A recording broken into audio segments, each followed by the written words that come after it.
Welcome back, everyone, to the Paige Kornblue Show. You know, this episode is about going for it, being spontaneous, taking the trip.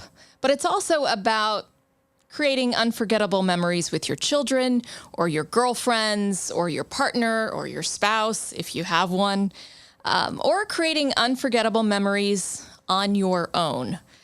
Sometimes the best moments in life come not from careful planning, but from that burst of spontaneity that pushes you to step out of that comfort zone. It's the decision to take the trip, to pack your bags, and go without knowing every detail or anticipating every obstacle.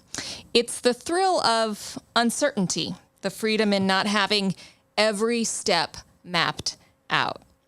Sometimes it's those unplanned moments that turn into the most memorable stories, meeting strangers who become lifelong friends, stumbling upon hidden gems that no guidebook can ever recommend, right? Or simply enjoying the feeling of getting lost in a new place.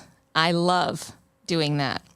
When you're spontaneous, you're letting the adventure unfold naturally, and there's something incredibly refreshing about letting go of control and the everyday schedules and the meal plans and the to-do lists and embracing the unknown. I once read, there's a special kind of joy that comes with spontaneity. It's a reminder that life isn't always about checking boxes or crossing things off those lists. It's about taking the leap without worrying about the landing. Being spontaneous isn't reckless. It's a celebration of possibility. It's about putting yourself in situations that challenge you, surprise you, and make you feel more connected to the world around you. So go for it. Take the trip. Don't wait for everything to be just right. The best adventures often happen when you least expect them. And you know, I fully agree here. There is something fabulous about booking that last minute ticket, throwing a few essentials or more than a few essentials into a bag and stepping onto a plane with no set itinerary. That's exactly how I often work, always have, whether it's for a job, a work event, to spend time with friends, or perhaps a certain gent along the way. And it's how I recently found myself in Paris with my 12-year-old daughter by my side for one unforgettable week. It all started when my ex-husband planned a ski trip for our twin sons. I then thought, and it took some time to do so, as many things in divorce situations often do, why not take a few vacation days and escape to a city I had always wanted to visit, but one that when my daughter would fall in love with just as much as I would. Quite a pivot from how I thought I would visit Paris for the first time, but a fabulous bucket trip opportunity nonetheless. And just like that, our spontaneous Parisian adventure began. You know, traveling without a plan allows for unexpected discoveries, like stumbling upon a charming cafe on a bustling side street, or stepping out of a metro station to the breathtaking sight of the Arc de Triomphe, or choosing a small business croissant-making class over a big-name bakery and unexpectedly ending up with a private lesson in a cozy Parisian flat. My daughter and I both learned new things, experienced new sights, and walked and shopped and ate our hearts out. Let's call this spontaneous journey Paris on a Whim, or PK in Paris, as a nod to the hit Netflix show Emily in Paris, which, by the way, sourced two lines that have really stuck with me lately. The first, it goes like this. In Paris, no one judges you for doing nothing. Which is so true, as I feel it's important to sometimes do nothing, especially on vacation. Sometimes having nothing planned in your day, because nothing moments provide a pause, or a fabulous new opportunity, or new adventure, opportunity due to space allowed in your calendar. The other Emily in Paris line that has stuck with me lately is, not choosing is still a choice. I often have a really tough time with decisions, so this one truly speaks to me. Not choosing can sometimes be a great way to live, as it allows you to embrace uncertainty and be more open to the unexpected. By not always feeling the pressure to make decisions, not choosing allows us to be present in the moment instead of overthinking the future.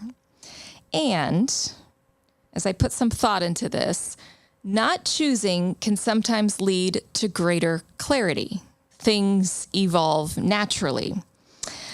I read once how it helps foster a deeper trust in the flow of life, letting go of the need to control every aspect and instead allowing life to unfold at its own pace, appreciating, if you will, where life takes you.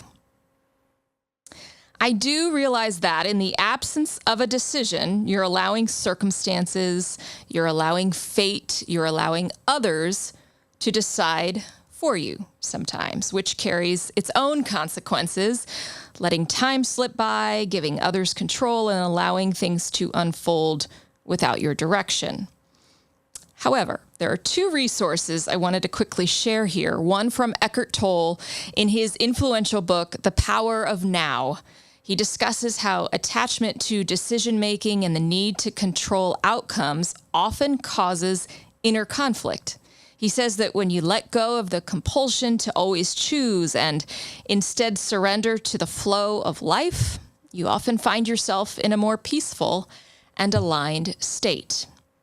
And this aligns with the notion that not making decisions can lead to a more fulfilling, effortless way of living. But busy moms and dads, of course, out there, hardworking, career-driven friends listening out there too. This second one is for you. Research in the field of psychology has shown that decision fatigue can significantly affect people's ability to make good choices. So according to studies conducted by social psychologist Roy Baumeister, say that all 4 times fast, people who make too many decisions throughout the day tend to make worse choices later on due to mental depletion.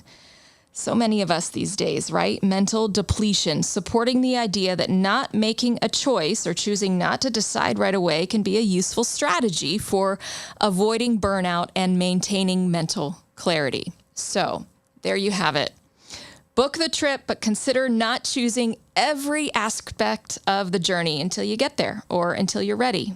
It can really be fun, I promise. Paris, with its endless charm and its serendipitous moments, proved to be the perfect city for a whim-driven journey. You can head over to my website, that's pagecornblue.com. I have a complete Paris travel guide there, where to stay, where to dine, what to do, and some transportation and travel tips there for you as well, how to get around. I sure hope my daughter never forgets this trip, that she always has that sense of wonder, that sense of adventure. And I encourage all of you, too, to hop on that plane and make the trip, any trip, with anyone. C'est la vie.